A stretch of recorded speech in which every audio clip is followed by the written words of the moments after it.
الحمد للہ رب العالمین، صلاۃ والسلام علی رسولہ النبی الکریم وعلی آلہ واصحابہ اجمعین۔ الحمد للہ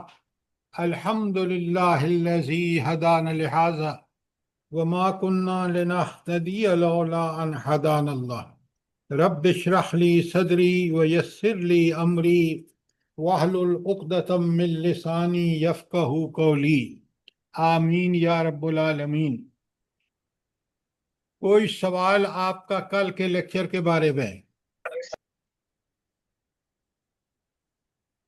اچھا، کوئی سوال نہیں ہے تو سب سے پہلے تو آپ میرے سوالوں کا جواب دیں، تاکہ ان سوالوں اور جواب کا فائدہ یہ ہوگا کہ ہمیں ان سوالوں کے اگر ٹھیک جواب دے رہے ہیں تو انشاءاللہ ہمارا فہم دین کا تصور ٹھیک ہے۔ تو پہلا سوال یہ ہے کہ قرآن و سنت پر کما حقہ عمل کرنے کے لیے سب سے ضروری چیز کیا ہے؟ سوال سمجھ لیجئے اور فٹافٹ جواب دیجئے۔ قرآن و سنت پر کما حقہ عمل کرنے کے لیے سب سے ضروری چیز؟ قرآن و سنت کا مطالعہ، اس پہ غور و فکر ڈاکٹر صاحبہ خدا کے لیے بات ٹھیک کریں، یہ بات جواب نہیں ہے، غلط ہے یہ جواب۔ سب سے ضروری کیا میرے اندر کون سی چیز ہونی چاہیے جس کے بعد میں قرآن و سنت پر ٹھیک عمل کر سکوں؟ آپ عمل کی بات کر رہے ہیں جی؟ توحید کی نماز، عقیدہ توحید۔ اب آپ دیکھ لیں کہ آپ ٹھیک جواب نہیں دے رہے۔ سر محبت رسول ہونی چاہیے۔ خدا کے لیے لکھیں جناب نوید صاحب، یہ جواب نہیں ہے۔ اصل جواب یہ شعوری اور پکا سچا ایمان، پہلی بات۔ اس میں توحید بھی آئے گی، رسالت بھی آئے گی، آخرت بھی آئے گی۔ تو وہ شخص، آج سب سے بڑا مسئلہ مسلمانوں کا یہ ہے کہ ان کا شعوری پکا سچا ایمان نہیں ہے، اس لیے عمل بھی ٹھیک نہیں ہے۔ تو قرآن و سنت پر کما حقہ عمل کرنے کے لیے سب سے ضروری چیز شعوری اور پکا سچا ایمان۔ نوید صاحب بات سمجھ میں آئی ہے کہ نہیں آئی؟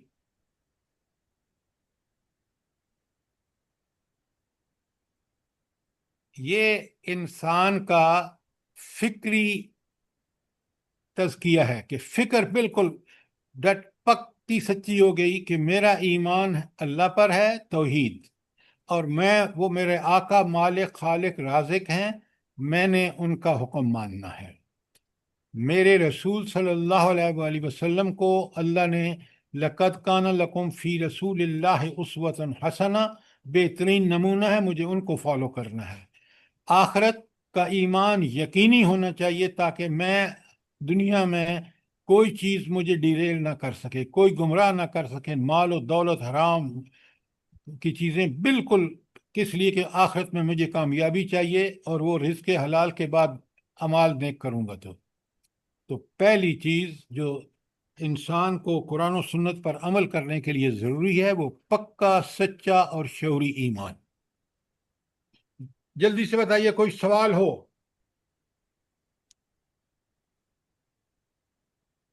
یہ دین کی فکری بنیاد ہے، لکھ لیں، لکھا کریں تاکہ سمجھا کریں اور لکھا کریں، ورنہ اگر کوئی سوال ہو تو ضرور کریں۔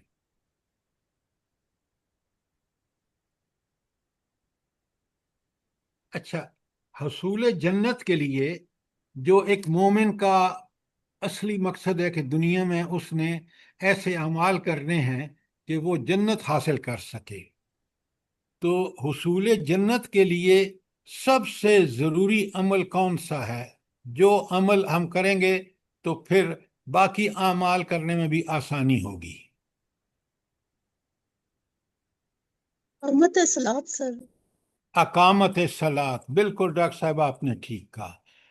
اقامت صلاۃ اور انفاق فی سبیل اللہ، اس لیے کہ اگر انفاق فی سبیل اللہ نہیں کرے گا تو جنت میں نہیں جا سکتا. تو اصل میں عبادات کا لفظ استعمال کریں، وہ عبادات جو فقہی عبادات ہیں، نماز، روزہ، حج، زکوٰۃ، ذکر الہی، توبہ، استغفار. لکھیں خدا کے لیے. تو حصول جنت کے لیے ایمان کے علاوہ، پکے سچے ایمان کے علاوہ عبادات، بالکل فقہی عبادات. فقہی بات کون سی ہیں؟ نماز، روزہ، حج، زکوٰۃ، ذکر الہی، درود، توبہ، استغفار.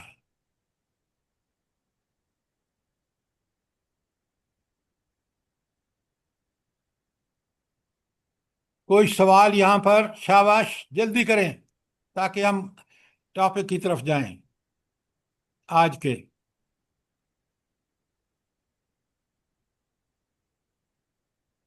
تیسرا سوال، ایمان کا سب سے بڑا فائدہ کیا ہے؟ ایمان کا، شعوری، پکے سچے شعوری ایمان کا سب سے بڑا فائدہ کیا ہے؟ عمل درست ہو جاتا ہے، جی،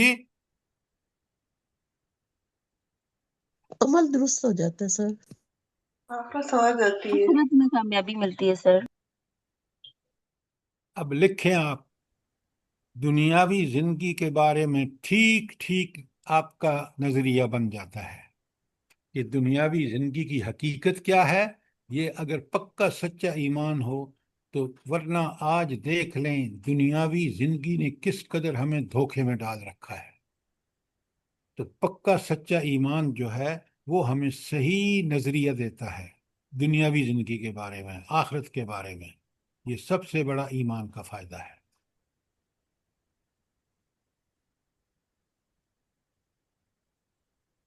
آخری اور چوتھا سوال، کوئی سوال دیکھیں، اس پہ کامنٹ کریں. اگر نہیں سمجھ آ رہا ہے تو مجھ سے پوچھ لیں. سر جی یہ دوبارہ دہرا دیں، جو آپ نے ایمان کا سب سے بڑا فائدہ کیا ہے یہ بتائیں. ہاں، جزاک اللہ. سب سے بڑا فائدہ یہ ہے کہ دنیا اور آخرت کے بارے میں ہمارا نقطہ نظر قرآن و سنت والا ہو جاتا ہے، اور وہی اصلی نقطہ نظر ہے جو ٹھیک ہے کہ دنیا کیا ہے، آخرت کیا ہے. یہ ایمان، صحیح ایمان ہو تو آدمی فیصلہ کر لیتا ہے. اب بات سمجھ آ گئی ہے؟ جی سر.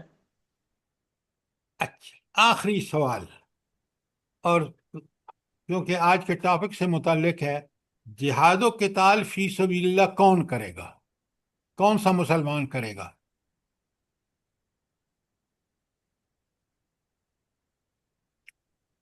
اگر آپ ان سوالوں کے جواب نہیں دیکھیں نا، یہ سیکھنے کا بہترین طریقہ ہے کہ سوال و جواب کے ذریعے. سر جس کا ایمان پکا سچا مضبوط ہوگا. ڈاکٹر صاحبہ، یہ جنرل باتیں مت کیا کریں. اوپر ہم کہہ چکے ہیں کہ سچا پکا ایمان، اس کے ساتھ بھی کوئی چیز چاہیے. کہ جہاد و قتال فی سبیل اللہ صرف ایمان کافی نہیں ہے. ایمان ضروری ہے، لیکن اس کے ساتھ کیا چیز ضروری ہے؟ میں پڑھا چکا ہوں آپ کو. آپ اچھے سنی مسلمان ہیں، لیکن آپ غور و فکر نہیں کرتے. سر جذبہ شہادت. مسز آصف، بات جو ہے نا وہ آپ ادھوری کر رہی ہیں. اب سنیں غور سے، بڑے غور سے، اور لکھیں آپ. یہ لوگوں کو جب آپ بتاتے ہیں، لوگوں کے کچھ پلے پڑتے ہی نہیں ہیں. تو جہاد و قتال وہ کرے گا جس نے پہلے تزکیہ نفس کر لیا ہے اپنا. پڑھ چکے ہیں آپ تزکیہ نفس. تزکیہ نفس، ہر اس جس شخص کا تزکیہ نفس ہو جاتا ہے وہ نفس مطمئنہ ہوتا ہے، وہ اللہ کے حکم پر عمل کر کے ہی راضی ہوتا ہے. تزکیہ نفس اور نفس جہاد دونوں سنونم ہیں، ایک ہی معنی ہے.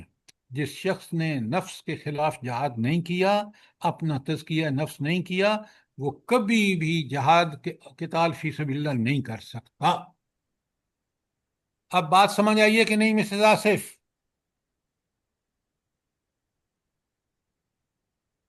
سر اس میں ذرا وضاحت کریں کہ ابھی آپ کہہ رہے ہیں عمل کرنے کے لیے جہاد میں تزکیہ نفس ضروری ہے، تو شروع میں آپ نے کہا تھا عمل کرنے کے لیے ایمان ضروری ہے، تو تزکیہ اب نفس اور ایمان میں کیا فرق ہے؟ نوید بھائی بڑا بات سمجھے، ایک ہے سارے اعمال دین کے، لیکن یہ جو جہاد اور قتال فی سبیل اللہ ہے، یہ بڑا ہی زبردست کام ہے، اور اس میں جب تک کسی آدمی نے اپنا تزکیہ نفس نہ کر چکا ہو، اس کا نفس مطمئنہ نہ ہو کہ وہ اللہ کے حکم پر ہی عمل کر کے راضی ہوگا، اور اس کے بعد وہ شخص جو ہے وہ جہاد بن نفس، اس نے اگر جہاد بن نفس نہیں کیا تو اپنا تزکیہ نفس نہیں کیا، تزکیہ نفس نہیں کیا تو وہ جہاد قتال فی سبیل اللہ، تو زبردست چیزیں جو انسان اس کو سیکریفائس کرنی پڑتی ہیں،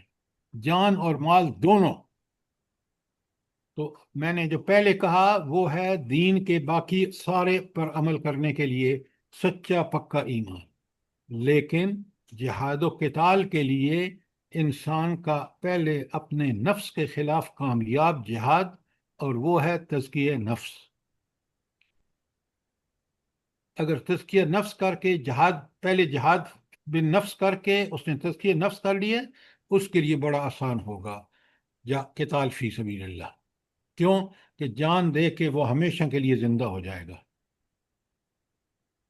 شہید زندہ ہوتا ہے نا، پتہ ہے نا آپ کو؟ جی جی اب بات سمجھ آ گئی ہے؟ بالکل سر، اس طرح سمجھ آئیے کہ ایمان سے اوپر درجہ تزکیہ نفس ہے۔ نہیں، ایمان کا تقاضا تزکیہ نفس ہے۔ ایمان کا، اچھا شکریہ۔ اچھا، اور نفس، تزکیہ نفس جو ہے وہ جہاد بن نفس ہے، کہ اپنے نفس کے خلاف جہاد کرنا، اس کو مجبور کرنا کہ وہ فکراً اور عملاً دونوں طریقوں سے اللہ تعالیٰ کا تابع فرمان ہو جائے۔ بات کلیئر ہے؟ جزاک اللہ۔ دیکھیں نا، سوال و جواب سے بات کلیئر ہوتی ہے کہ نہیں ہوتی؟ جی سر۔ اچھا، اب چلتے ہیں آج کے مضمون کی طرف۔ آج کا مضمون جو ہے، ہم سیرت پڑھ رہے ہیں، اور سیرت میں ہم دیکھ رہے ہیں کہ جب مدینے میں نبی کریم صلی اللہ علیہ وآلہ وسلم تشریف لائے تو مدینے کی جو لوگ تھے، جو معاشرہ تھا، اس کو تو آپ نے سیٹ کر لیا۔ کس طرح سیٹ کر لیا؟ سب سے پہلے مسجد بنائی، عقبہ میں بھی، اور مسجد نبوی بنائی، تو آپ نے اقامت صلاۃ کا بندوبست کر لیا، جو بہت ضروری تھا، دین کا عملاً پہلا تقاضا ہے۔ اس کے بعد آپ نے مواخات کرا دی، بھائی چارہ کرا دیا انصار اور مہاجرین کے درمیان۔ اس طرح آپ نے اس بہت بڑے معاشرتی اور معاشی مسائل کا حل کر لیا۔ اچھا، اس کے بعد آپ دیکھتے ہیں کہ آپ نے بھائی چارہ کرا دیا مسلمانوں کے درمیان بھی، اور یہود سے بھی معاہدہ کر لیا۔ یہ ساری باتیں کلیئر ہیں آپ کو؟ میں نے پڑھا چکا ہوں آپ کو، کوئی سوال ہے تو کر لیں۔ اب ایک اور بہت بڑا مسئلہ تھا نبی کریم صلی اللہ علیہ وسلم کو، جو پیش آنے والا تھا بڑے نیئر فیوچر میں۔ وہ کیا مسئلہ تھا؟ منافقین کا کردار۔ او نادرہ بھابھی، وہ بڑی دیر کی بات ہے، فوری مسئلہ تھا۔ دیکھیں نا، سیرت آپ پڑھتے ہیں، آپ کیوں نہیں غور کرتے؟ سب سے بڑا مسئلہ یہ تھا کہ وہ مشرکین مکہ آرام سے نہیں بیٹھیں گے، جنہوں نے آپ کے قتل کا منصوبہ بنا کر اور اس کو ایگزیکیوٹ کرنے جا رہے تھے، وہ کبھی یہ برداشت نہیں کریں گے کہ نبی کریم صلی اللہ علیہ وآلہ وسلم مدینے میں براجمان ہو کر اپنا اقتدار حاصل کر لیں، اور کل ہمارے لیے سب سے بڑا مسئلہ ہوگا کہ ہم تجارت نہیں کر سکیں گے، کیونکہ راستہ تجارتی راستہ ایک طرف بحر احمر تھا اور دوسری طرف مدینہ تھا۔ لہٰذا سب سے بڑا مسئلہ جو ایکسٹرنل، یہ دونوں سارے میں نے آپ کو بتایا انٹرنل مسئلے تھے، مدینہ کے اب مسجدیں بنانا، ان سے مسلمانوں کے درمیان ایک معاہدہ کرانا، پھر آپ صلی اللہ علیہ وسلم نے جس طرح یہودیوں کے ساتھ معاہدہ کیا، یہ سارے انٹرنل مسئلے تھے۔ ایکسٹرنل جو تھا، بیرونی مسئلہ، سب سے بڑا جو مسئلہ آنے والا تھا، اور آپ نے دیکھا کہ نبی کریم صلی اللہ علیہ وآلہ وسلم نے ایکسپیکٹ کر رہے تھے، اور ہوا ایسا ہی۔ بدر کو دیکھ لیں، احد کو دیکھ لیں، پھر تو یہ سارے مسائل جو ہیں ان کا حل صرف اور صرف جہاد فی سبیل اللہ، قتال فی سبیل اللہ تھا۔ اب بات سمجھ آئی ہے کہ نہیں آئی؟ الحمدللہ۔ الحمدللہ۔ اچھا، اب آپ دیکھ رہے ہیں کہ یہ سب سے بڑا مسئلہ تھا، اور حضور نبی کریم صلی اللہ علیہ وآلہ وسلم کا مشن، انبیاء کا مشن بہت اونچا ہوتا ہے۔ ان کا مشن تھا کہ اس دین کو فروغ دیں اور بالآخر اس کو غالب کر دیں۔ والذی ارسل رسولہ بالہدی ودین الحق لیظہرہ علی الدین کلہ، سارے دینوں پر، دنیا کے بنائے ہوئے، انسانوں کے بنائے ہوئے دینوں یا آسمانی دینوں کو جن کو بگاڑا ہے، یہود ہو، نصارہ ہوں، ان سب پہ کس کو غالب کر دینا؟ اللہ کے کتاب اور اللہ کے دین۔ یہ انبیاء کا مشن ہوتا ہے، اور آج انبیاء نہیں آئیں گے، آخری نبی تھے۔ یہ سارے کام ہم نے کرنے ہیں، ہم جو مسلمان اپنے آپ کو کہتے ہیں۔ بات سمجھ آ رہی ہے کہ نہیں آ رہی؟ جی سر۔ انصار صاحب، بات سمجھ آ رہی ہے؟ جی سر، بالکل آ رہی ہے، بالکل، میں الحمدللہ شامل ہوں۔ اچھا، تو آپ نے دیکھا کہ یہ جو قتال فی سبیل اللہ، اب کافروں نے تو قتال کرنا ہی کرنا ہے، لیکن اس کے جواب میں حضور نبی کریم صلی اللہ علیہ وآلہ وسلم کو جو اللہ نے حکم دیا قتال فی سبیل اللہ، اب ذرا اس کو سمجھیں۔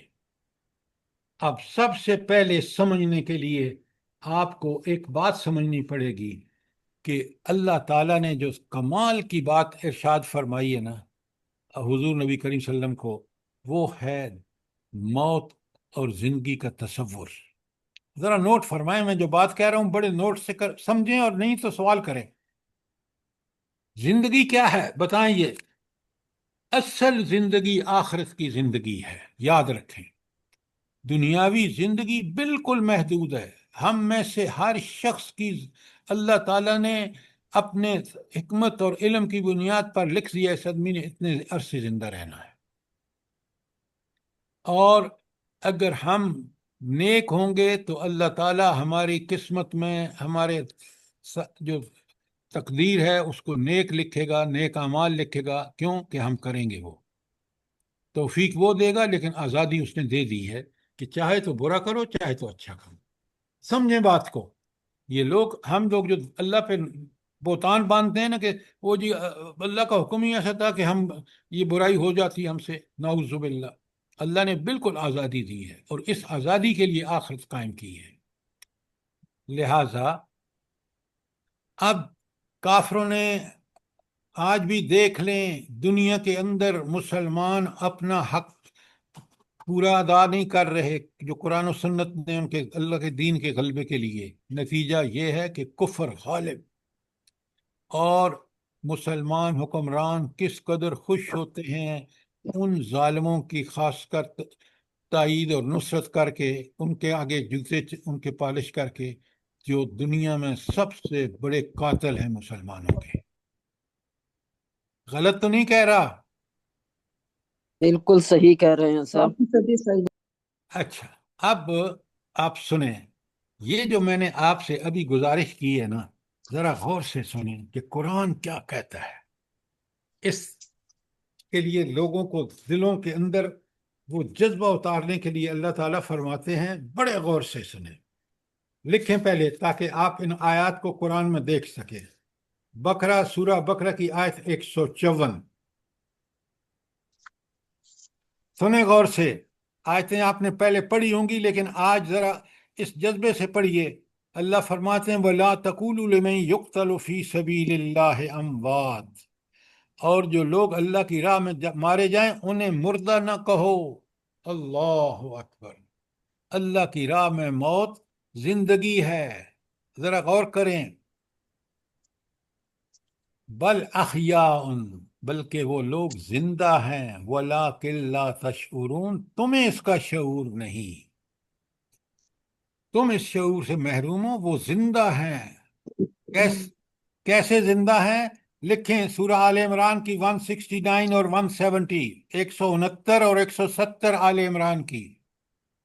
اوئے ہوئے ہوئے، ذرا دیکھیں صحابہ اور صحابیات اسی جذبے سے سرشار تھے۔ وَلَا تَحْسَبَنَّ الَّذِينَ قُتِلُوا فِي سَبِيلِ اللَّهِ أَمْوَاتًا، جو لوگ اللہ کی راہ میں قتل ہوئے انہیں مردہ نہ سمجھو۔ کیا بات ہے، کیا بات ہے، انہیں مردہ ہرگز نہ سمجھو۔ بل احیاء عند ربہم، بلکہ وہ اللہ کے ہاں زندہ ہیں۔ یرزقون، ان کو رزق بھی دیا جاتا ہے۔ ان کی روحیں سیدھی کہاں پہنچتی ہیں، جلدی بتائیں؟ جنت میں۔ جنت میں سر۔ ہائے ہائے، ہر آدمی حتیٰ کہ انبیاء کی روحیں بھی برزخ میں ہیں۔ فارحین، بڑے خوش ہیں، بما آتاہم اللہ من فضلہ، اللہ تعالیٰ نے جو ان کو اپنے فضل سے عنایتیں کی ہیں اس پہ بہت خوش ہیں۔ آپ نے یہ خوشی دنیا میں دیکھنی ہو نا کہ شہداء کتنے خوش ہیں، تو کون سا واقعہ ہمارے سامنے ہے؟ حضرت سمیہ کا شہادت۔ ایکسیلنٹ ایکسیلنٹ، حضرت سمیہ کے نیزہ پیٹ میں مارا ہے ابو جہل بدبخت نے، خون کے فوارے چھوٹ رہے ہیں اور وہ کہتی ہیں فز تو بے رب کعبہ، فز، میں کامیاب ہو گئی رب کعبہ کی قسم۔ گواہی کس کی؟ رب کعبہ کی۔ اس لیے کہ حدیث میں آتا ہے کہ مومن کا پہلا قطرہ زمین پر گرتا ہے، اسی وقت اس کو دکھا دیا جاتا ہے جنت میں اخروی مقام۔ حضرت سمیہ دنیا میں ایک غلام عورت تھی، جب جنت کا مقام دیکھ کے وہ کیا کہہ رہی ہیں؟ فز تو بے رب کعبہ، رب کعبہ کی قسم میں کامیاب ہو گئی۔ کیا بات ہے! فارحین بما آتاہم اللہ من فضلہ، وہ بڑے شہید خوش ہوتے ہیں اس کی بدولت کہ جو اللہ تعالیٰ نے اپنے فضل سے ان کو عطا کیا ہے۔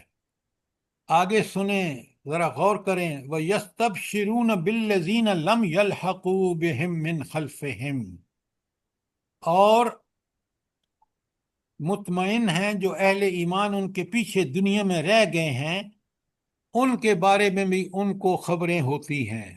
ذرا نوٹ فرمائیں، ایسے زندہ ہیں کہ اخروی انعامات تو پا ہی رہے ہیں، دنیا سے بھی ان کا تعلق موجود قائم ہے۔ اور پھر اللہ کہتے ہیں الا خوف علیہم ولا هم یحزنون، نہ کوئی ان کو گزرے ہوئے ماضی پر کوئی غم ہے، نہ آنے والے معاملات سے کوئی خوف ہے۔ کیوں؟ وہ جنت میں پہنچ چکے ہیں، انہوں نے وہ عالی مقام حاصل کر لیا ہے، ان کو دنیا کے ماضی ہو یا مستقبل ہو کوئی فکر نہیں ہے۔ یہ ہے نظریہ پاکستان کا، ساری اسلام کا شہادت کے بارے میں۔ اور اس سے جب آپ بچیں گے، اللہ نے تو وعدے کر لیے سارے، بتا دیا کہ ان شہیدوں کے ساتھ کیا معاملہ ہوگا، یہ ان دو آیتیں بڑی کلیئر ہیں۔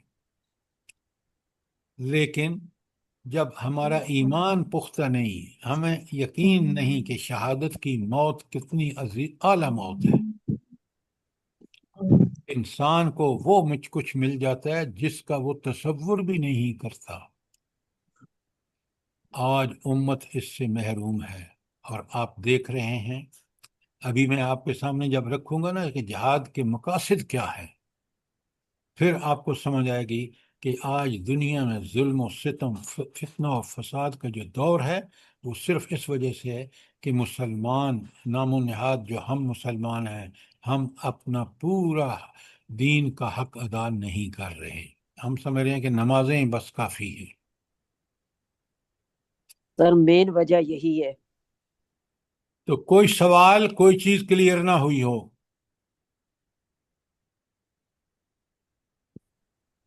دیکھیں، جزاک اللہ۔ جی جی، دین اس کا نام نہیں ہے کہ ہم آپ کو لوریاں سنا کے اور جنت کی خوشخبریاں دیتے رہیں، نہیں، دین کے تقاضے ٹھیک ٹھیک سمجھ آئیں تاکہ ہم ان کو ٹھیک ٹھیک پورا کریں، اور پھر آخرت میں اللہ کے سامنے جب پیش ہوں تو اللہ خوش ہو کے ہمیں جنت کا پروانہ دے دے۔ اچھا، اب اگر یہ دو آیتیں آپ کو کلیئر ہیں تو اب میں چلتا ہوں آپ کو سامنے کچھ قرآن کی آیات، کیونکہ کوئی ٹاپک ہو جب تک قرآن سے ٹھیک ٹھیک ہم رہنمائی نہ لیں، نبی کریم صلی اللہ علیہ وآلہ وسلم سے ٹھیک ٹھیک رہنمائی نہ لیں۔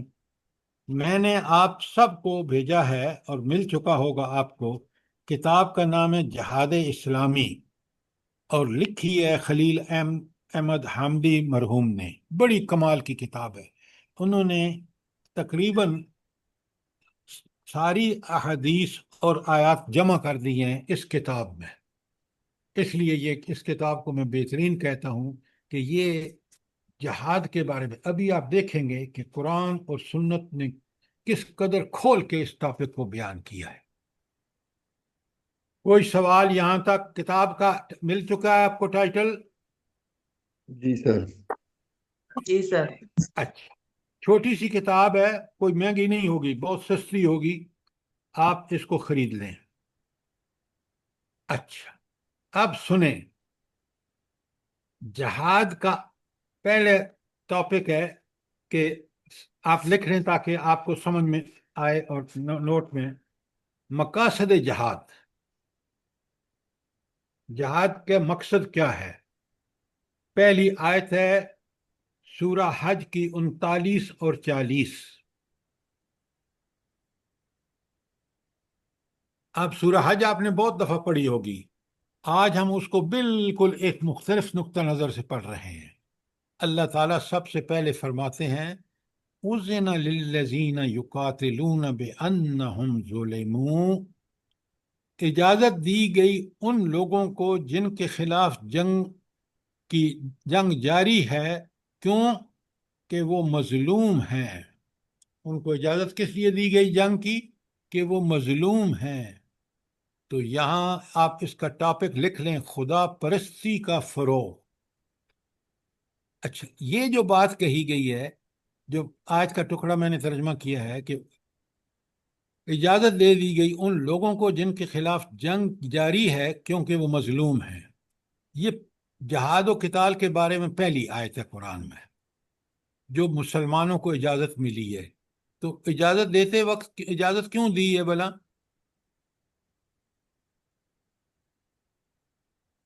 اللہ کے بندو، آپ سوچو کہ 13 سال مکے میں نبی کریم صلی اللہ علیہ وسلم پر اور صحابہ اور صحابیات پر مظالم کی انتہا ہے۔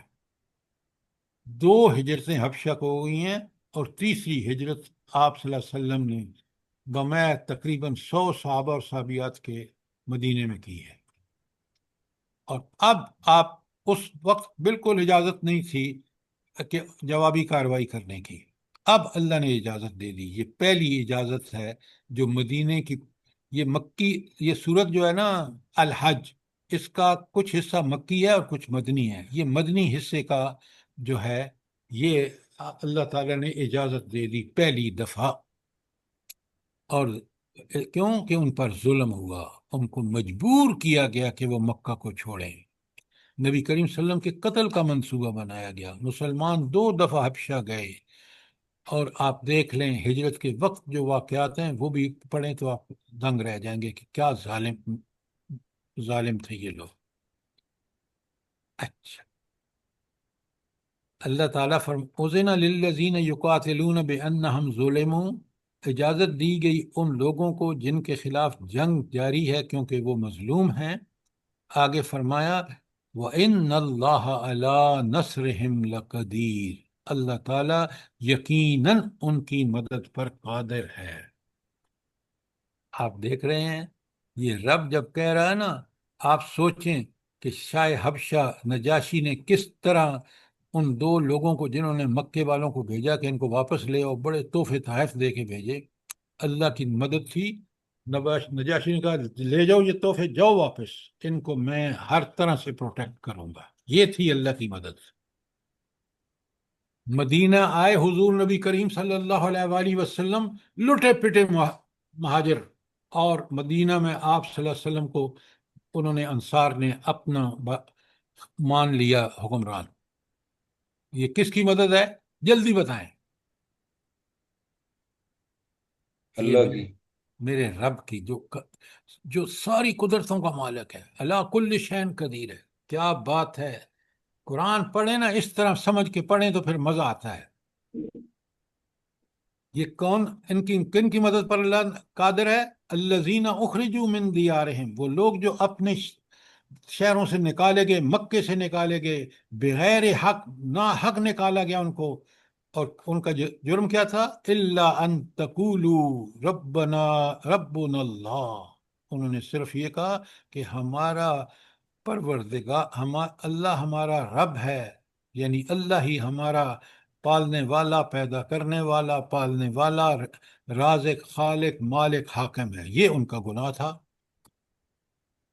اللہ کہتے ہیں، سنو غور سے، تاریخ کو پوری کو سمرائز کر دیے آگے، وَلَوْلَا دَفْعُ اللَّهُ النَّاسَ بَعْضُهُمْ بِبَعْضٍ، اگر اللہ بعض لوگوں کو، کچھ لوگوں کو دوسروں کے ذریعے دفع نہ کرتا، لَهُدِّمَتْ، تو گرا دیے جاتے، صوامع، خانقاہیں، وَبَيْعٌ، اور گرجے، وَصَلَوَاتٌ، اور معبد، عبادت گاہیں، ومساجد، اور مسجدیں، یذکر فی اسم اللہ کثیرا، جن میں، ان ساری عبادت گاہوں میں اللہ کا نام لیا جاتا ہے۔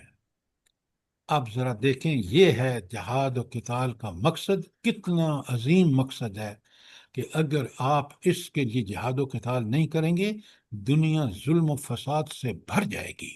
آج دیکھ رہے ہیں آپ، آنکھیں کھول کے دیکھیں۔ اگلی اس آیت کے بارے میں کوئی سوال؟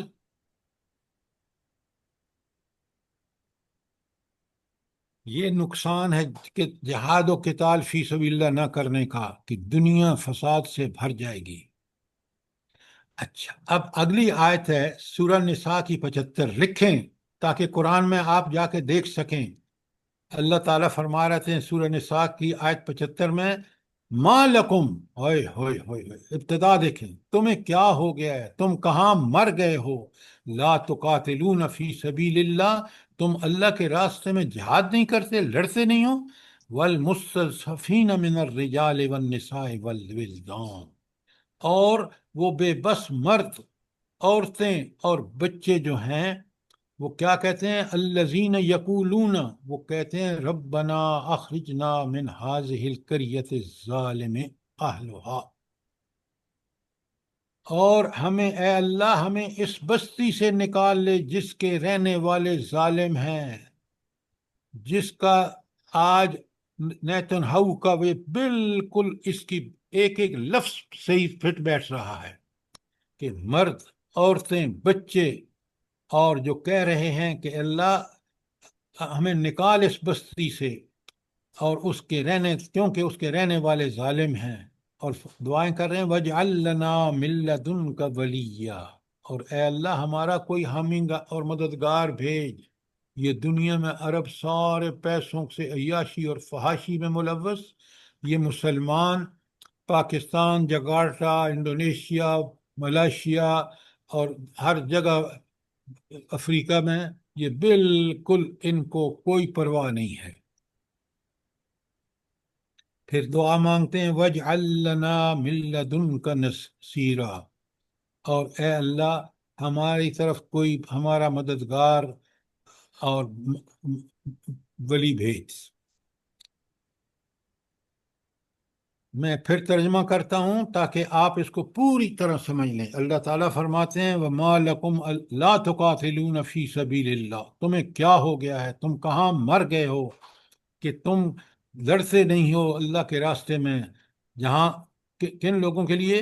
وَالْمُسْتَضْعَفِينَ مِنَ الرِّجَالِ وَالنِّسَاءِ وَالْوِلْدَانِ، جہاں بے بس مردوں، عورتوں اور بچوں کو الذین یقولون، یہ بے بس مرد، عورتیں اور بچے کہتے ہیں، ربنا اخرجنا من هذه القریۃ الظالم اہلھا، ہمیں اس بستی سے نکال، اس غزہ سے، اس فلسطین سے نکال جس کے لوگ ظالم ہیں، وَاجْعَل لَّنَا مِن لَّدُنْكَ وَلِيًّا، اور ہمارے لیے حامی اور مددگار بھیج، وَاجْعَل لَّنَا مِن لَّدُنْكَ نَصِيرًا، اور ہمارے لیے کوئی مددگار بھیج۔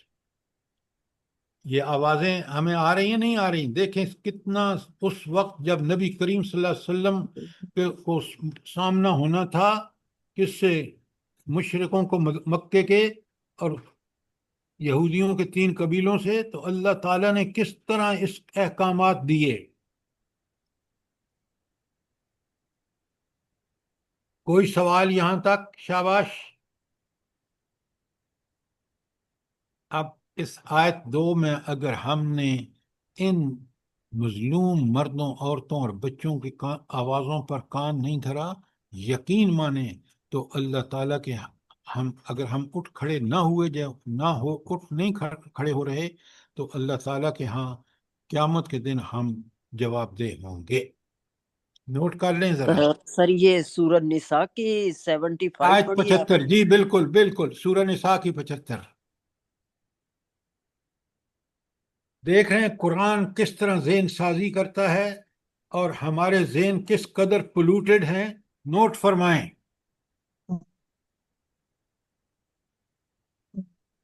نوید بھائی سمجھ آ رہی ہے بات کی کہ نہیں؟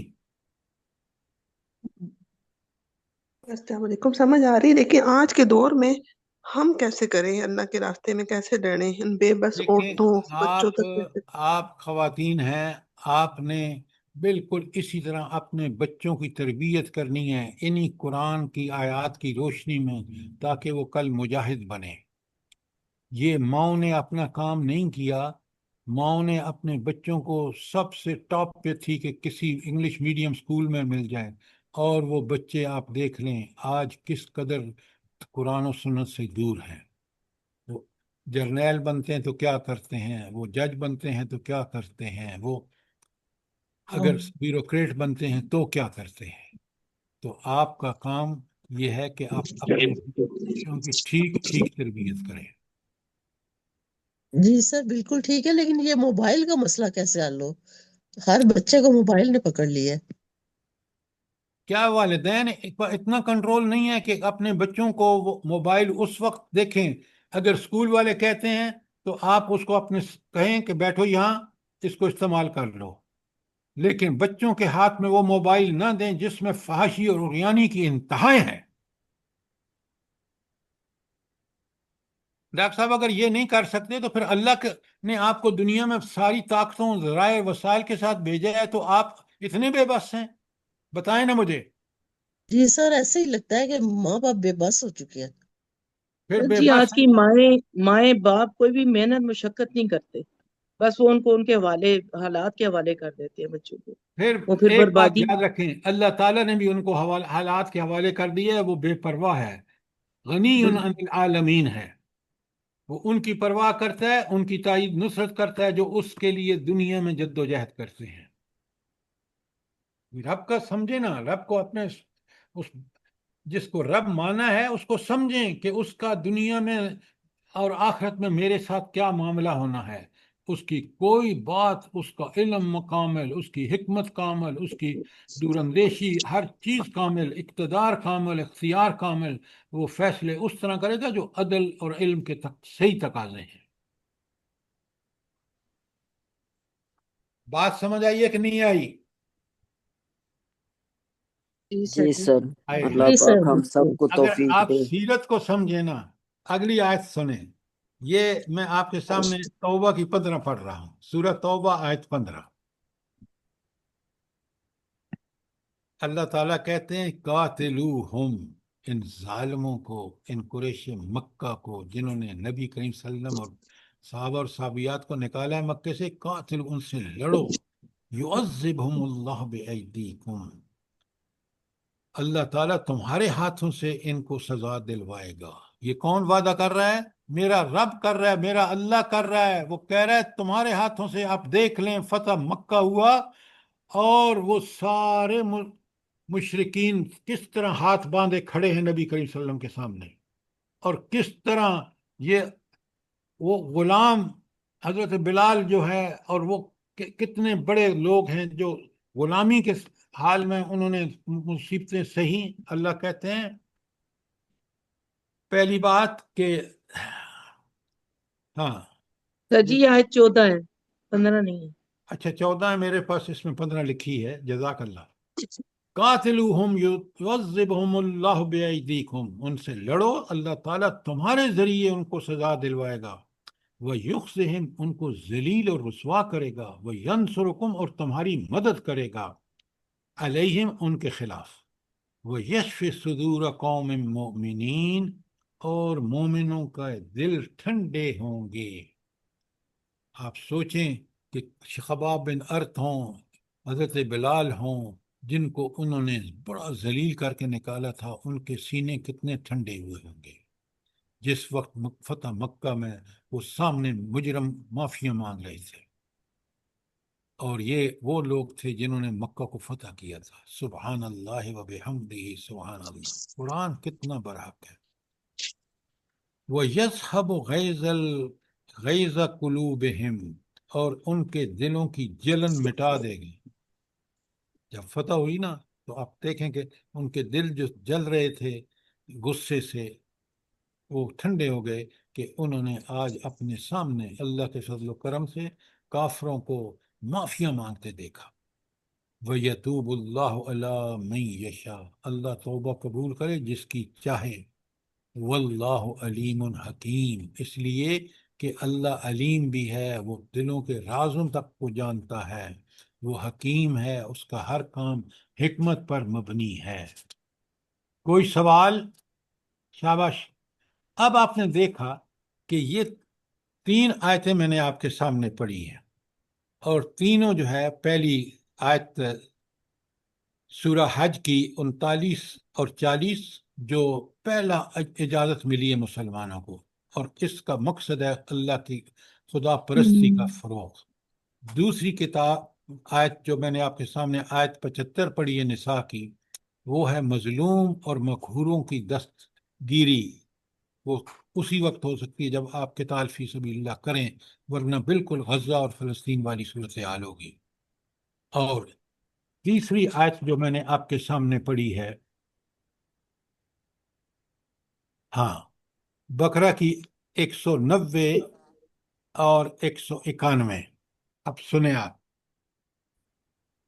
وَقَاتِلُوهُمْ فِي سَبِيلِ اللَّهِ، اور ان سے لڑو اللہ کے راستے میں، کسی اور مقصد کے نہیں، اللہ کے کلمے کی بلندی کے لیے۔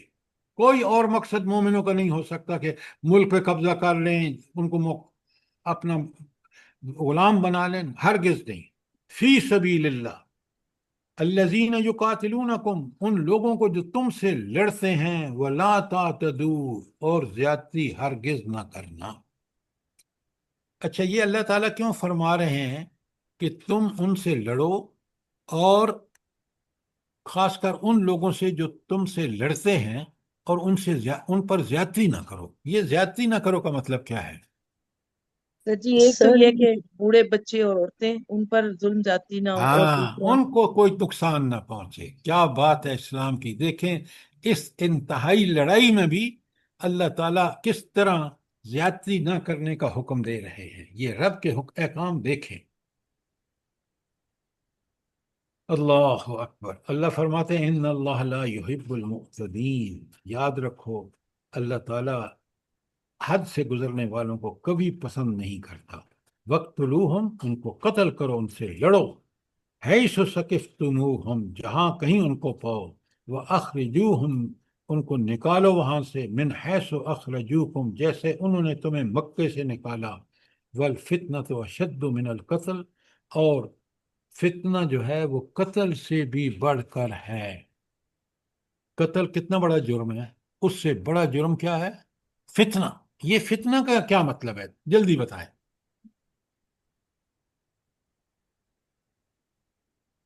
کیا قرآن آپ پڑھتے ہیں؟ یہ بہت اہم سوال ہے یہاں پہ۔ سر فتنہ فساد ہے جو پھیلتا جاتا ہے،